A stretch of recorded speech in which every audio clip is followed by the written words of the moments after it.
3 ADN Latino presenta Anclas de la Verdad con el pastor Daniel Escarone, con la serie El Dios que adoramos. Saludos y bienvenidos a la serie Anclas de la Verdad, una serie que le invita a usted a estudiar a la palabra de Dios. Gracias por estar con nosotros, les invitamos a prepararse para un estudio profundo de la palabra de Dios y para eso le invitamos a buscar su Biblia, algo con que escribir, y les invitamos a unirse con nosotros en esta serie que va a estudiar el tema acerca de quién es Dios. Actualmente, esta serie lleva por título El Dios que adoramos, el Dios que adoramos. Actualmente, este título viene de un libro escrito por el pastor Daniel Escarone, lo que la Biblia dice sobre el Dios que adoramos. Él es autor de otros libros, pero comenzó su obra de servir a Dios en el país de Argentina y Uruguay, sirviendo a Dios como editor, pero también fue profesor de teología en Colombia y Costa Rica. Tenemos el privilegio de estudiar la palabra de Dios junto con él durante esta serie de 5 temas. Y este tema de esta noche es la persona de Dios en el Antiguo Testamento. La persona de Dios en el Antiguo Testamento. En breve, el pastor Escarone va a estar presentando este tema. Pero antes de eso, vamos a escuchar una ofrenda musical que tenemos por el hermano Michael Berry. Y en esta ofrenda musical, él va a interpretar el título ¿Cuán grande es Él? Después de esta ofrenda musical, vamos a escuchar la predicación de la palabra de Dios en los labios de su siervo, el pastor Daniel Escarone. Que Dios les bendiga.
Gracias, hermano Michael.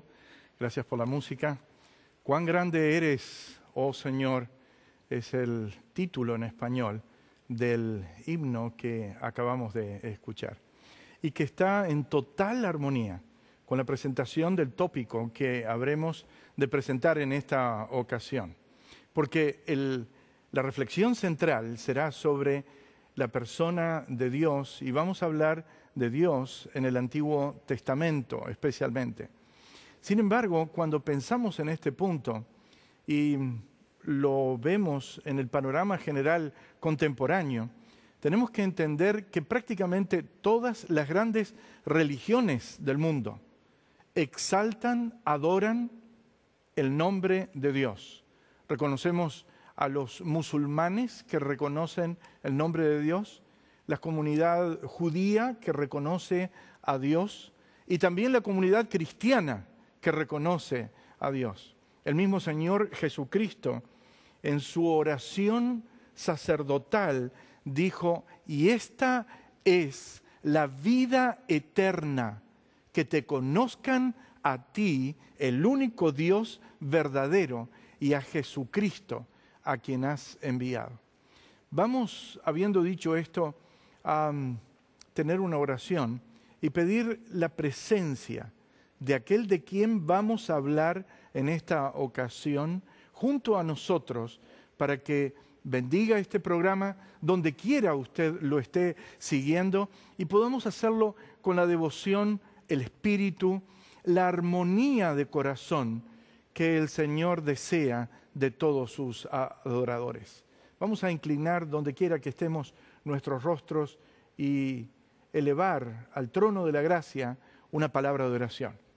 Padre y Dios nuestro en los cielos, venimos con humildad delante de tu presencia para pedirte que tú nos acompañes al estudiar las Sagradas Escrituras y al ver en ellas la forma en la que tú te has revelado. Padre, tú eres nuestro Dios, tú eres a quien adoramos, tú eres infinito y eterno. Y ahora desde nuestra perspectiva finita y también limitada, vamos a estudiar lo que tú nos has dicho en las Sagradas Escrituras. Pedimos tu presencia en este momento, en este programa. Lo hacemos en el nombre del Señor Jesús. Amén. Cuando las Sagradas Escrituras nos hablan acerca de Dios, encontramos que tanto Antiguo y Nuevo Testamento hacen profusas referencias acerca de la persona de Dios. Por ejemplo, el Señor Jesús en esta oración sacerdotal, y se la llama teológicamente oración sacerdotal, porque en dicha oración Jesús intercede delante del Padre por todos los creyentes. Y la función del sacerdote en el Antiguo Testamento era la de interceder delante de Dios por el cuerpo de creyentes. Y por esa razón lo que Jesús estaba haciendo en su oración era como lo que hacía en su función el sumo sacerdote o los sacerdotes en su actividad en el santuario. Es decir, interceder delante de Dios por aquellos que eran los creyentes. Es interesante lo que dice el Señor. Dice, el único Dios verdadero. Cuando vamos al original, dice, monon aledinon theon. Es decir, único, uno. Y hay algunas cosas que son interesantes que vamos desde el principio de esta serie a señalar. En primer lugar, lo que señala el Señor es único Dios y es verdadero.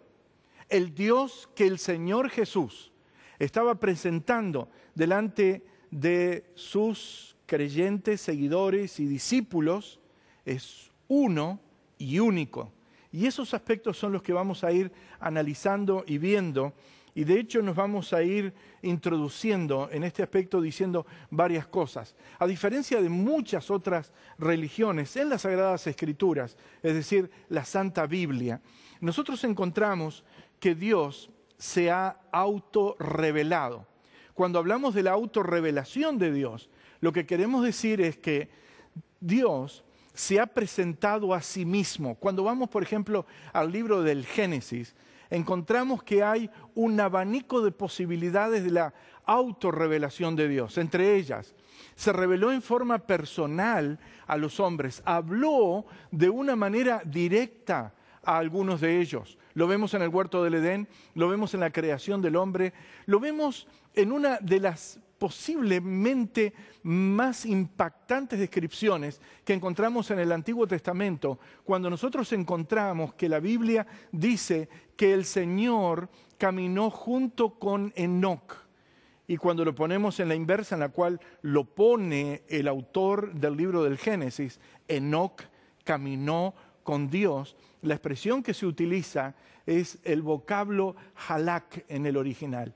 Halak significa el caminar de una manera cotidiana. Y es interesante que a partir de allí, prácticamente en todo el Antiguo Testamento, nosotros vamos a encontrar esa metáfora, si lo podemos llamar así, haláquica, que indica que el creyente está caminando con Dios. Es andar con Él, es andar en sus mandamientos, es andar en sus sendas, andar en sus principios, andar en sus estatutos. Básicamente nosotros encontramos que en el Antiguo Testamento los grandes hombres de Dios, tanto legisladores como Moisés, tanto profetas como Elías y Eliseo, anduvieron, caminaron con Dios. Y cuando saltamos al Nuevo Testamento, encontramos que en la experiencia de los discípulos, ellos también caminaron con el Señor Jesús.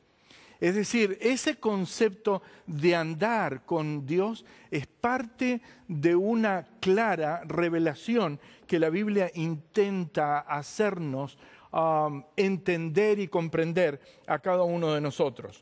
Dios se revela en comunicaciones directas. Los hombres de Dios como Samuel, Isaías, Ezequiel, Amós, Pablo, usan frecuentemente esta expresión: así dice el Señor. También encontramos aproximadamente en 602 ocasiones en la versión Valera revisada, que es posiblemente la que vamos a utilizar en esta serie, ha dicho Jehová el Señor. 602 ocasiones encontramos prácticamente el espectro de vocablos que se utilizan de esa manera. En resumen, nosotros encontramos que los fundamentos judeo-cristianos se presenta a un Dios que se autorrevela, habla y comunica su voluntad a los hombres. Él lo hizo en forma directa, personal, como lo señalamos en el caminar con Enoc. También lo encontramos en sueños, que habló a sus seguidores, discípulos, profetas, cualquiera de ellos sea. Encontramos Daniel, que en el libro de Daniel se revela de una manera bien clara la manera en la cual Dios se comunicó en sueños a Daniel. En el Nuevo Testamento encontramos prácticamente una conexión con este aspecto. Cuando vamos al libro de Daniel y luego al Nuevo Testamento, encontramos que en ambos sitios la manera en la cual Dios se revela, en el caso de Daniel, habla, por ejemplo, al monarca en sueños, al monarca de Babilonia, a Nabucodonosor, que cuando se despierta, él dice que había tenido un sueño, pero que el asunto se le fue. Y por lo tanto, él llama a aquellos que tenían la facultad de poder interpretar sueños e indaga con ellos acerca de lo que había soñado. No solamente indaga, sino que los amenaza y pone la vida en riesgo de cada uno de ellos, diciendo: si ustedes no me dicen lo que yo había soñado, la vida de ustedes está en peligro y para siempre. Cuando nosotros encontramos este aspecto, vemos algo interesante. Dios toma a Daniel en su seno y Daniel recurre a Dios en oración, y él va a él y finalmente se presenta delante del monarca y le dice: tú veías. Y cuando le comienza a decir, yo me imagino al monarca de Babilonia, que en ese entonces era el imperio más poderoso prácticamente de la tierra, inclinándose en el trono para poder escuchar lo que le había de decir un jovencito judío a sus oídos. Tú, oh rey, veías. Y lentamente él le va describiendo lo que el Señor le había revelado en sueños. En el Nuevo Testamento nosotros encontramos Un episodio muy interesante que tiene que ver con la vida y el ministerio del Señor Jesús. Si ustedes tienen su Biblia, en el libro de Mateo capítulo 2, el versículo 12, dice: pero siendo avisados por revelación en sueños que no volviesen a Herodes, regresaron a su tierra por otro camino. Cuando aquellos magos que vinieron de Oriente para ver al Mesías recién nacido llegaron hasta ese lugar, el Señor los había guiado hasta allí. Siguieron la estrella, llegaron a Jerusalén. Fueron a preguntarle al monarca que estaba en su trono dónde había nacido el rey de los judíos. Y obviamente el monarca, sospechoso de todos aquellos que hubieran de amenazar su futuro, su posición y también su orgullo, les dijo que apenas ellos se enteraran, que se lo hicieran saber. Sin embargo, el Señor intervino. E intervino en sueños.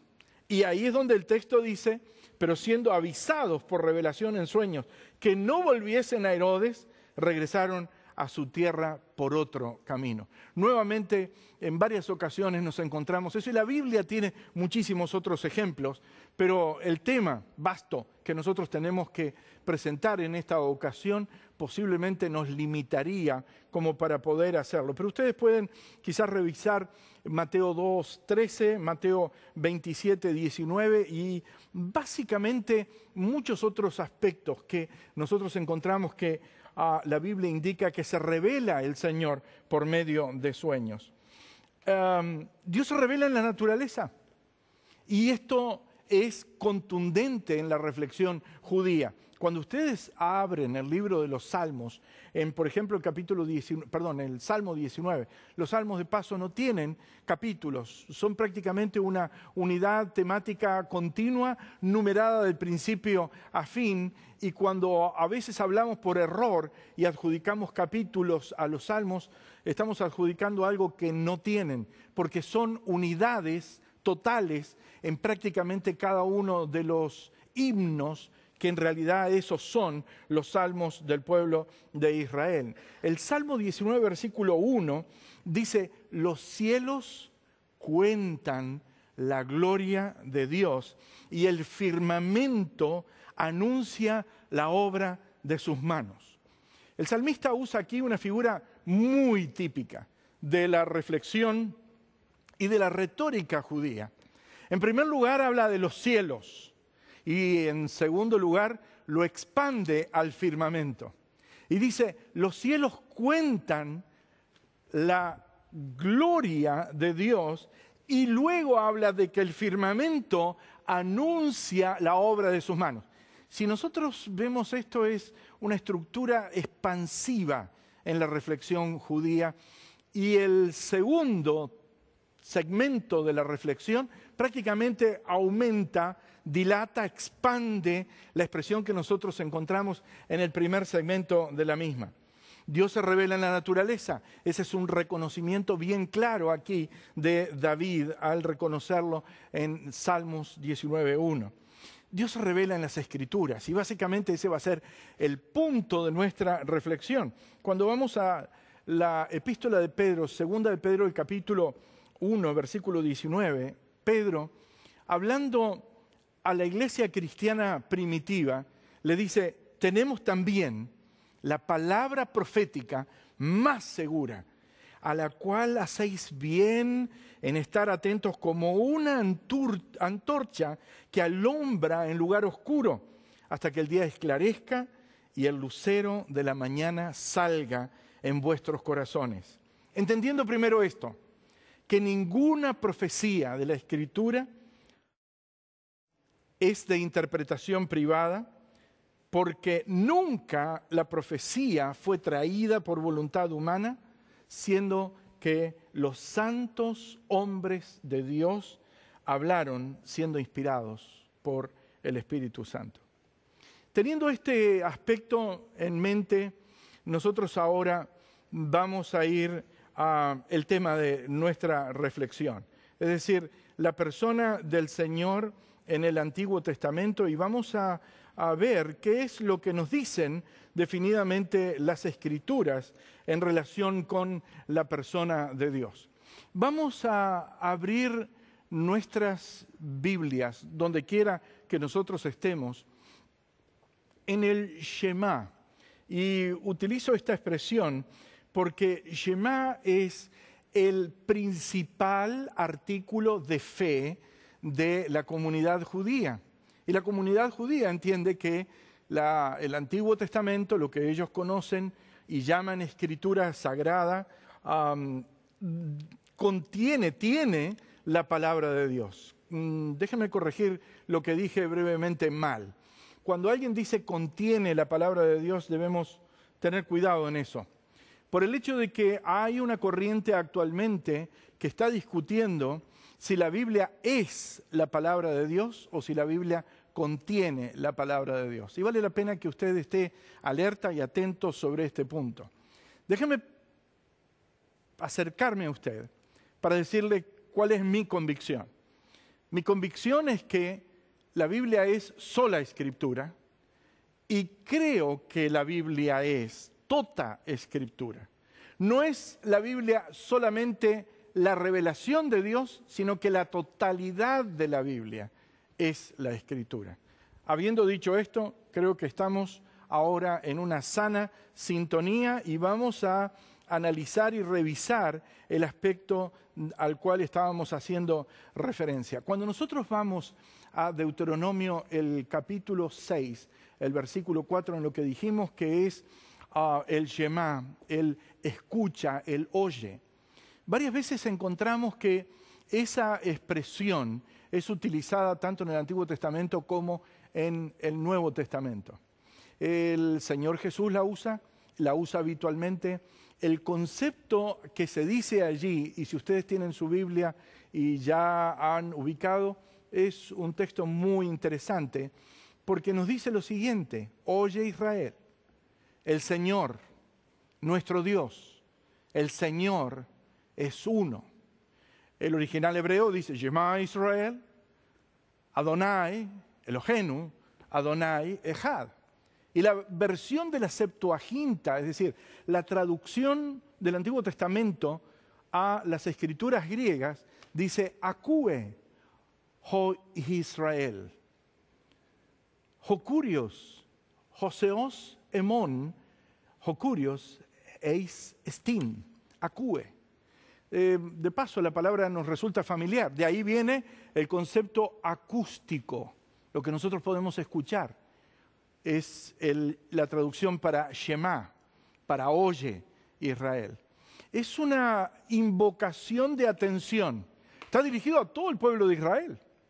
Espera el Señor que a través de su siervo ese mensaje sea escuchado por todo el pueblo de Israel. Y entonces ahora no está hablando acerca de él, Moisés, como mediador, como mensajero. Está hablando de aquel que le ha otorgado a él la revelación y le está diciendo: el Señor, nuestro Dios, el Señor es uno. ¿Saben? Es interesante. Dijimos que Dios se autorrevela, dijimos que Dios habla, dijimos que Dios se comunica, y aquí encontramos que en la autorrevelación de Dios está diciendo varias cosas. Muy tempranamente, muchos comenzaron a reflexionar acerca de este punto porque descubrieron varias cosas en este aspecto de la autorrevelación de Dios, o cómo Él decidió revelarse a sí mismo. En primer lugar, algunos comenzaron a detectar que la palabra Dios, en dos formas hebreas, que son Adonai, y esto es, vale la pena decirlo, respetuosos con la comunidad hebrea, es lo que nosotros encontramos que fue traducido al idioma español como Jehová, y que los hebreos, cuando se vuelcan hacia la escritura, respetuosamente sustituyen para no tomar el nombre de Dios en vano, de acuerdo con las estipulaciones hebreas del Ketiv y el Queré, encontramos que lo sustituyen con el nombre Adonai. Inmediatamente aparece Elohenu, Elohim, y el indicativo plural de nosotros, Dios nuestro. Y inmediatamente aparece seguidamente nuevamente la expresión de Adonai. 3 veces. Es interesante este aspecto, porque cuando nosotros vamos a la traducción de la Septuaginta, a veces las traducciones corrigen lo que se pudiera entender que hubo un desliz o quizás una forma inexacta de poder expresar alguna realidad en el original. Aquí no es así. Encontramos que la traducción griega 3 veces menciona el nombre de Dios. Y cuando nosotros vamos al español, oye Israel, Jehová 1 vez, nuestro Dios 2 veces, Jehová 3ª vez, 1 es. Es decir, aquí encontramos que hay tempranamente en las Sagradas Escrituras y especialmente en este artículo fundamental de fe del pueblo de Israel, una triple mención del nombre divino. Esto no solamente fue captado por teólogos, pensadores, profesores que tenían un background o un antecedente cristiano, sino también lo hicieron algunos hebreos. Y algunos de ellos, por ejemplo, quien escribe el Zohar, que es uno de los libros muy especializados en la mística espiritual judía, dice este autor lo siguiente: oye Israel, Jehová, Elohenu, Jehová, 1 es, estos 3 son 1. ¿Cómo 3? Dice el autor. Nombres pueden ser 1. Solo, dice él, por la percepción de la fe, la visión del Espíritu Santo en la contemplación de aquello que es oculto a los ojos. El misterio de la voz audible es semejante a este, porque aunque consiste de 3 elementos y señala aire, fuego, agua, llegan a ser 1 en el misterio de la voz. Y así es que con el misterio de la triple manifestación divina, por el que Yahweh o Adonai, Elohenu, y Yahweh, Adonai, las 3 menciones, 3 modos aún conforman, dice él, una unidad. Cuando leí esto por primera vez, a mí me llamó mucho la atención.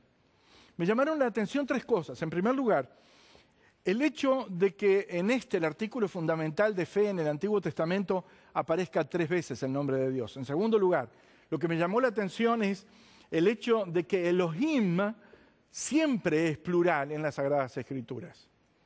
Y el tercer aspecto que a mí también me llamó la atención es el uso del vocablo con el que culmina la expresión en la cual se está dando a conocer en el artículo fundamental de fe de Israel, que habla acerca de Dios, el 1 es, Ejad. Cuando nosotros hablamos de la palabra Ejad tiene una historia muy interesante. Y vean esto, si ustedes van a las Sagradas Escrituras y van, por ejemplo, al libro de Génesis en el capítulo 1 y el versículo 5, ustedes van a encontrar que la Biblia dice allí, y llamó Dios a la luz día y a las tinieblas llamó noche. Y luego dice, y fue la tarde y la mañana, un, vocablo original, ejad, día. Pensemos. En primer lugar, aquí nosotros nos encontramos prácticamente con la creación. Y allí en el principio está utilizándose el vocablo ejad para hablar acerca de una unidad que conforma una jornada. Eso que nosotros llamamos día, que es una composición de la naturaleza creada por Dios entre 2 aspectos, la luz o el día y la noche o oscuridad.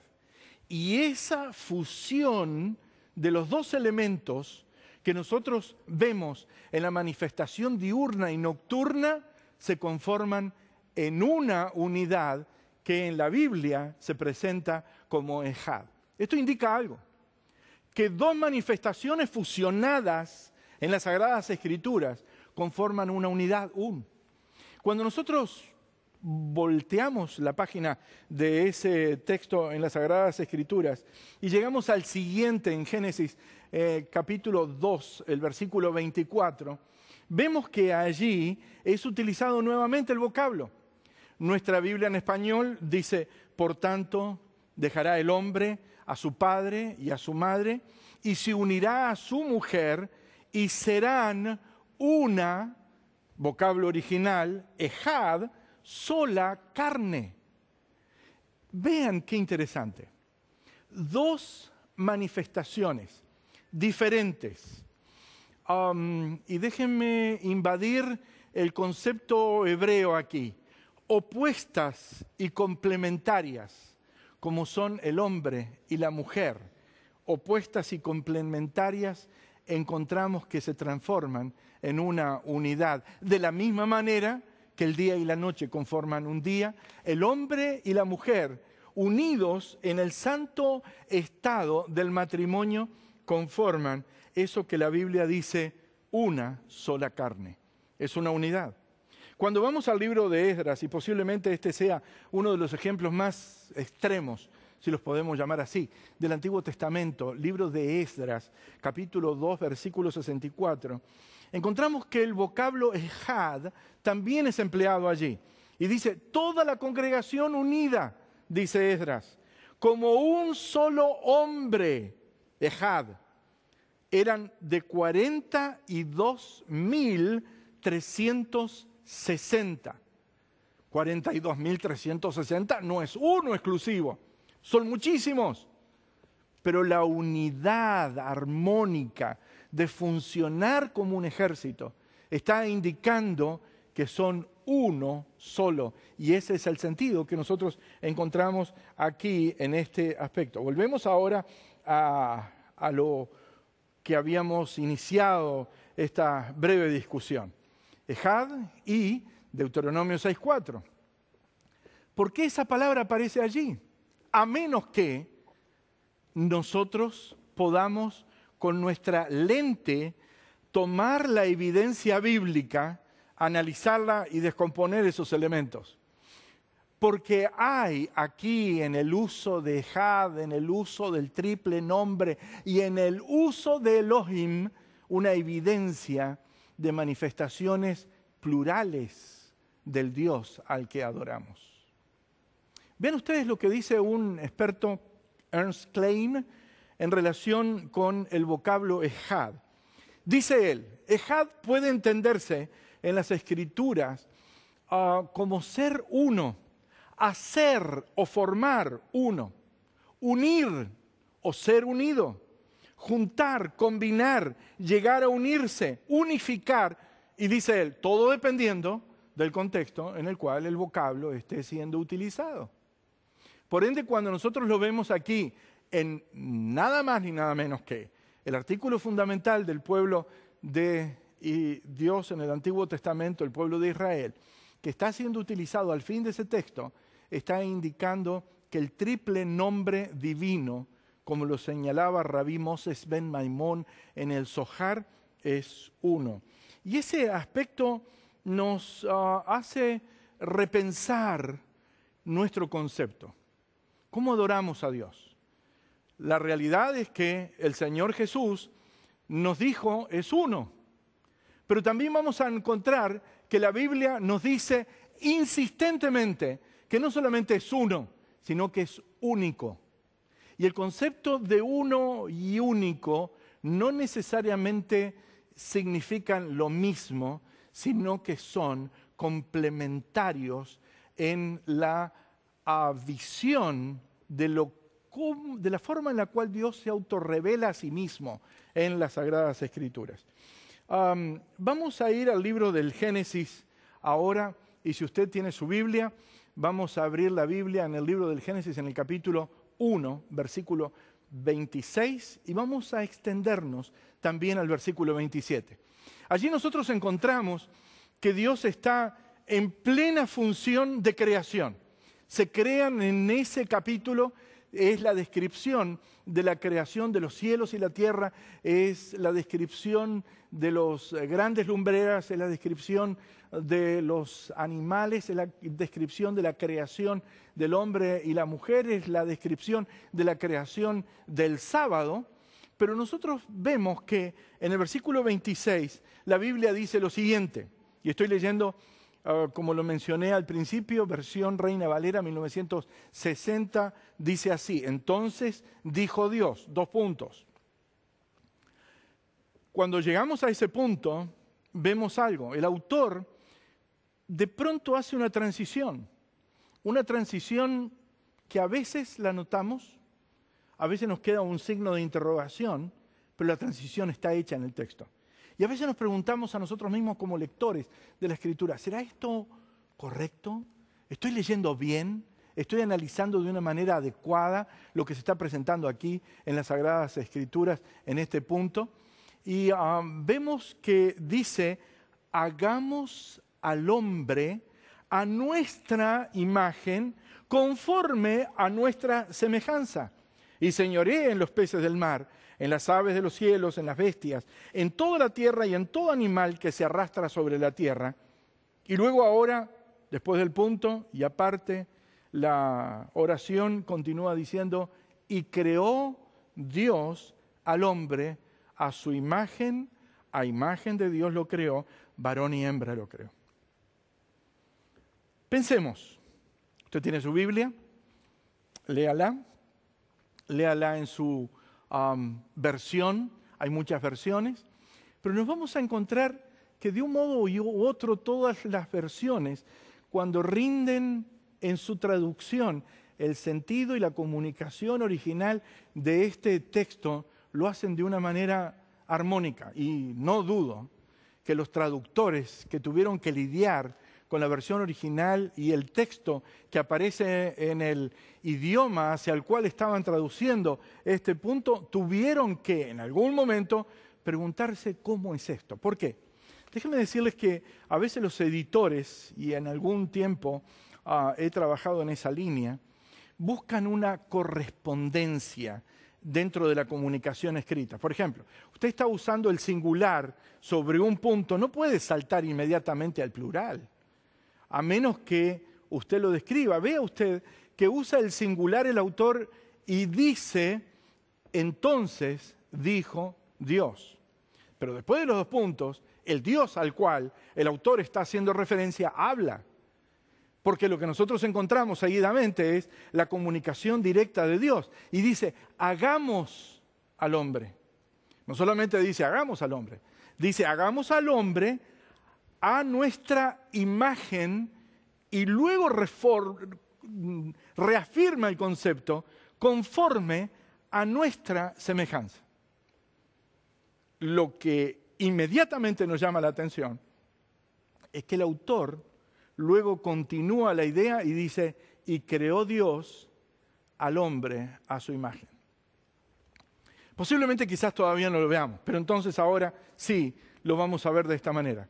Cuando el autor habla acerca de Dios, en la Biblia, en este texto, usa el singular. Y cuando Dios habla de sí mismo, usa el plural. Cuando el autor luego retoma la narración bíblica, retoma el singular. Y está todo puesto en una sola misma idea. Esto es lo que a mí personalmente, en mi humilde convicción de análisis personal, cuando lo veo en todo el panorama de las Escrituras, me hace pensar y afirmar: el Dios al cual adoramos es uno y único. El autor siempre lo reconoce como uno, aun cuando el mismo Dios lo encontramos hablando de sí mismo en plural. Es muy interesante porque esto lo encontramos al principio. Ahora, usted se preguntará: pastor, ¿me quiere usted decir aquí que hay una manifestación de pluralidad del Dios único al cual la tradición judeo-cristiana ha estado reconociendo y rindiendo su adoración? ¿Este es el único pasaje? Bueno, déjeme decirle esto. Si este fuese el único pasaje, nosotros no podríamos decir, aquí hay una especie de patrón de evidencia. Pero la Biblia, en la cual basamos este punto, es la que nos da la evidencia. Y quiero decirles que este no es el único pasaje. Vaya usted a Génesis el capítulo 3, busque usted los versículos 22 y 23 y usted va a encontrar el mismo patrón de conducta. El autor bíblico habla de Dios, usa el singular. Dios habla de sí mismo, usa el plural. El autor bíblico retoma la narración, continúa el singular. Y usted me preguntará, ¿son esos los dos únicos textos que aparecen? No, no son los únicos. Cuando usted va al libro de Génesis, en el capítulo 11, los versículos 6 y 7, va a encontrar el mismo patrón de conducta en la forma y estilo de la comunicación. Nosotros encontramos que cuando vamos en este punto, vemos que Génesis 1, Génesis 3 y Génesis 11 tienen prácticamente un espectro de comunicación realmente parecido. El autor habla de Dios, singular. Dios habla de sí mismo, plural.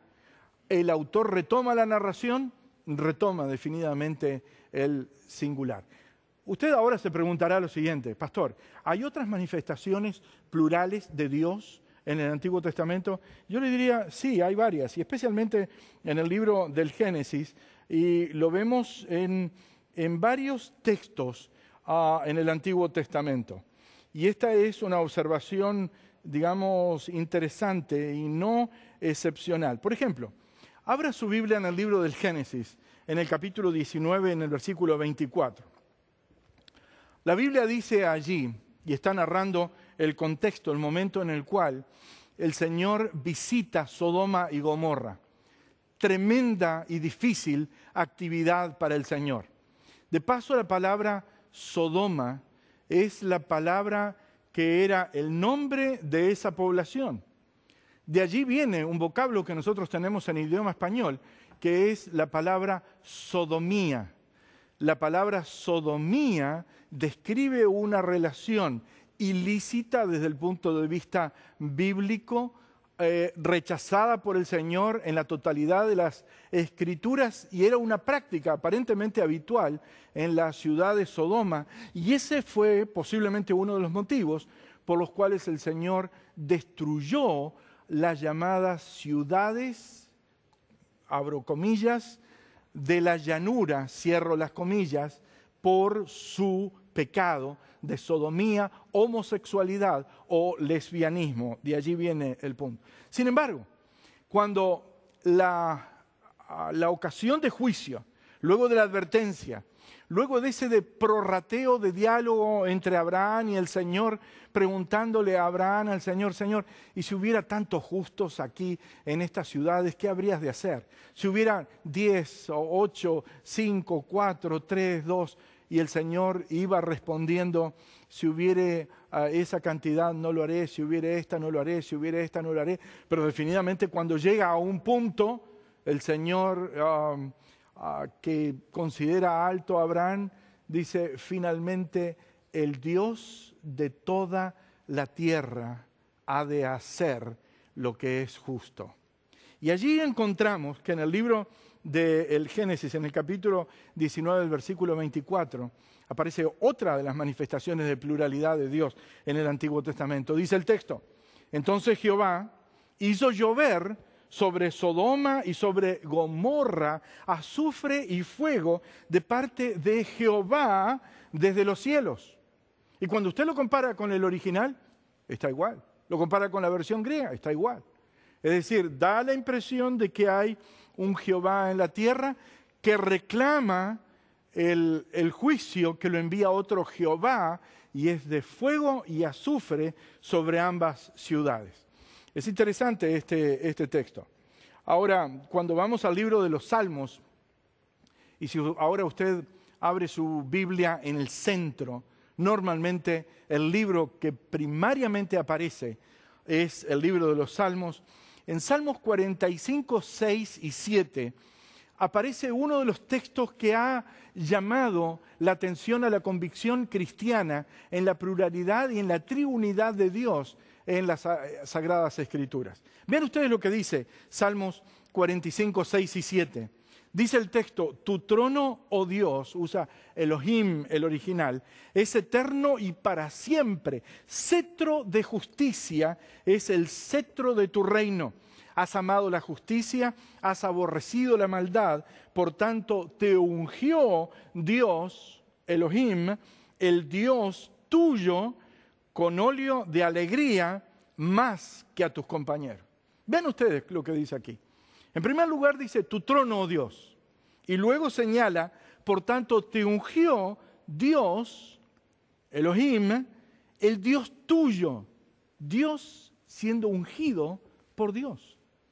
Este texto ha reclamado la reflexión porque hay una evidencia de la pluralidad divina aquí bien clara, introducida dentro de este texto. Algunos se preguntarán, ¿este es el único que nosotros encontramos? No, Salmo 110, versículo 1, nosotros vamos a encontrar prácticamente una idea relativamente parecida en este aspecto. Vamos allí y el texto dice, Jehová dijo a mi Señor, siéntate a mi diestra hasta que ponga a tus enemigos por estrado de tus pies. Jehová dijo a mi Señor. Es decir, aquí aparecen dos nombres divinos en el original. Cuando la expresión es traducida Jehová, el tetragramaton aparece allí. Es decir, lo que aparece en el Shema como Adonai, el nombre Yahweh, las 4 letras sagradas que los antiguos escritores suprimieron las vocales de tal manera que no pudiera leerse ese nombre. Dice el texto, dijo a mi Señor. Aparece allí el texto original hebreo que dice Adoni, Adoni, es decir, mi Señor. Jehová dijo a mi Señor. Y aquí encontramos que nuevamente el texto es un texto que revela la pluralidad de Dios en el Antiguo Testamento. Podemos señalar algunos otros, por ejemplo, Oseas, en el capítulo 1, versículo 7, dice, mas de la casa de Judá tendré, recuerdan ustedes que Dios es el hablante, tendré misericordia. ¿Quién es el que tiene misericordia? Dios. Y los salvaré, dice él. ¿Por quién? Por Jehová, su Dios. Es decir, nuevamente aquí encontramos en el libro de Oseas, en el capítulo 1, versículo 7, otra manifestación de la pluralidad de Dios en el Antiguo Testamento. En el libro de Zacarías, en el capítulo 2, versículos 8 y 9, reitero para los que están buscando en las Sagradas Escrituras, libro de Zacarías, Antiguo Testamento, capítulo 2, versículos 8 y 9, porque así ha dicho Jehová de los ejércitos, tras la gloria me enviará Él a las naciones que os despojaron, porque el que os toca, toca la niña de su ojo, porque he aquí yo alzo mi mano sobre ellos, y serán despojo a tus siervos, y sabréis que Jehová de los ejércitos me envió. Es decir, el hablante es un ser divino, es Jehová, y está diciendo, Jehová me envió. Nuevamente encontramos una manifestación aquí de pluralidad de Dios en el Antiguo Testamento. También, si usted quiere indagar, vea Zacarías capítulo 3, versículo 2, pero quiero decirles que algo parecido va a encontrar en Zacarías capítulo 10, versículo 12, dice el texto, y yo los fortaleceré en Jehová y caminarán en su nombre, dice Jehová. Ahora, la pregunta crítica en este punto es, hemos visto que hay manifestaciones de pluralidad de Dios en el Antiguo Testamento. ¿Hay manifestaciones trinitarias en el Antiguo Testamento? Algunos teólogos, profesores, especialistas, dicen que la Trinidad no está revelada en el Antiguo Testamento. Y quiero decirles, eso lo tengo un poco en duda. Y se los voy a presentar inmediatamente dentro de este programa. Y algunos sostienen la Trinidad o la triunidad de Dios es mucho más evidente dentro del panorama del Nuevo Testamento. Concuerdo posiblemente con eso. Sin embargo, cuando vemos todo el panorama, tanto Antiguo y Nuevo Testamento, que es lo que nosotros llamamos Sagrada Escritura, Biblia en general, y es nuestro entendimiento, vamos a encontrar que en el Antiguo Testamento hay manifestaciones trinitarias, a veces sutilmente puestas. Por ejemplo, ¿qué es lo que quiero decir por sutilmente puestas? Si usted va a la epístola a los Hebreos, Hebreos capítulo 1, los versículos 1 al 3, señala allí el apóstol, escritor de la epístola, que por quien asimismo, dice el texto, hizo el universo. ¿A quién se refiere? Al Señor Jesús. Cuando vamos al Evangelio de Juan, en el capítulo 1, nosotros encontramos que la palabra o el verbo tiene facultades creadoras y es algo bien evidente allí en las Sagradas Escrituras, en el Evangelio de Juan. ¿Dónde encontramos la expresión del verbo como uno de los factores creadores en el Antiguo Testamento? Vean ustedes, vayan al libro del Génesis y vamos a ir a Génesis capítulo 1, versículo 1 al 3. Y es algo que nosotros lo conocemos. Dice allí, en el principio creó Dios. La versión original dice Elohim. Los cielos y la tierra estaba desordenada y vacía, y las tinieblas estaban sobre la faz del abismo, y el Espíritu de Dios, Ruach Elohim, es la versión original hebrea que aparece allí, se movía sobre la faz de las aguas, y dijo Dios, Wayomer Elohim, sea la luz, y fue la luz. Este texto es fascinante. En primer lugar, yo le diría lo siguiente: aparece Dios, aparece el Espíritu Santo y aparece la palabra. Y la palabra tiene capacidad creadora. Es el Wayomer Elohim. Es el Dios que se comunica por la palabra, y por la palabra se comienzan a crear los cielos y la tierra. ¿No es acaso lo que dice el salmista? Que por la palabra de Dios fueron hechos los cielos y la tierra. Allí está. El Wayomer es el verbo, el Wayomer es la palabra. Podemos quizás discrepar, quizás usted pueda tener otra perspectiva, pero quiero decirles algo. Hay evidencias trinitarias en el Antiguo Testamento. Vea usted Isaías capítulo 6, los versículos 3, 5 y 8. Dice, y el uno al otro daba voces, diciendo, Santo, Santo, Santo. A mí siempre este aspecto me llama mucho la atención. El nombre de Dios es santificado 3 veces aquí en las Sagradas Escrituras. Es santo, santo, santo.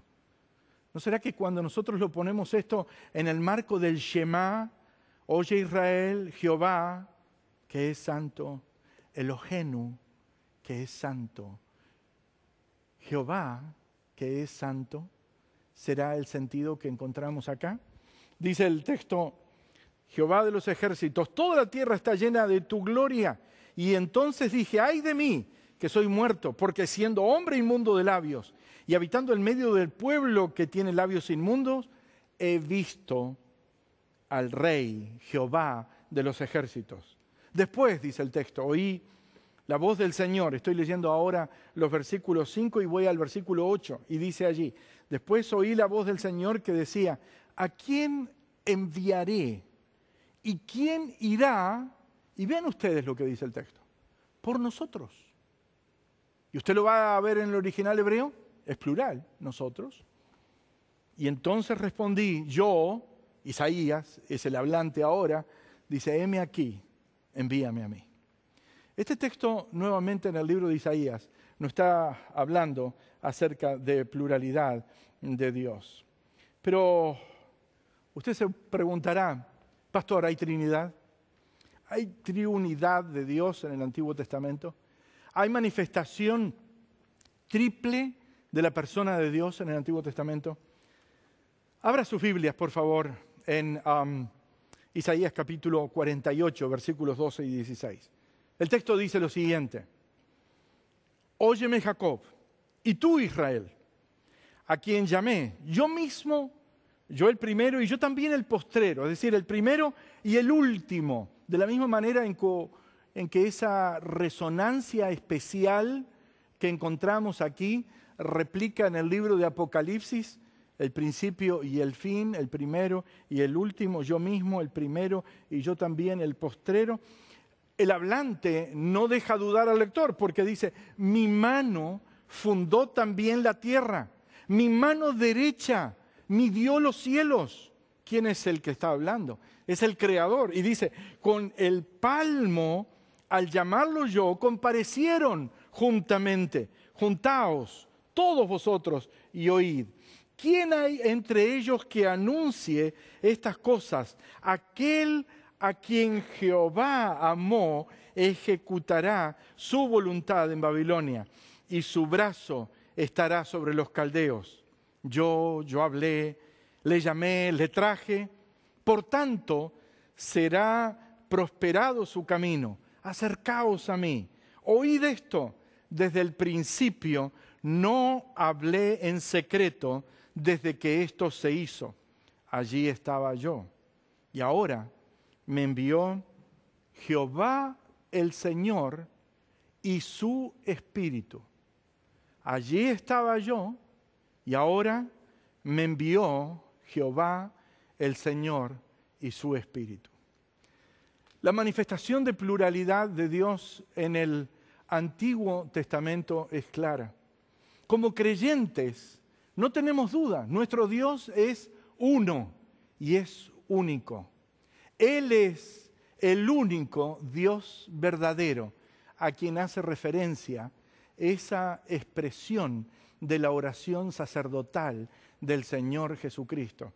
Y toda vez que nosotros nos acercamos al trono de la gracia y nos inclinamos delante de Él, nos arrodillamos y le damos toda nuestra adoración, lo estamos reconociendo en la totalidad de su santidad. Oye, Israel, el Señor nuestro Dios, el Señor uno es.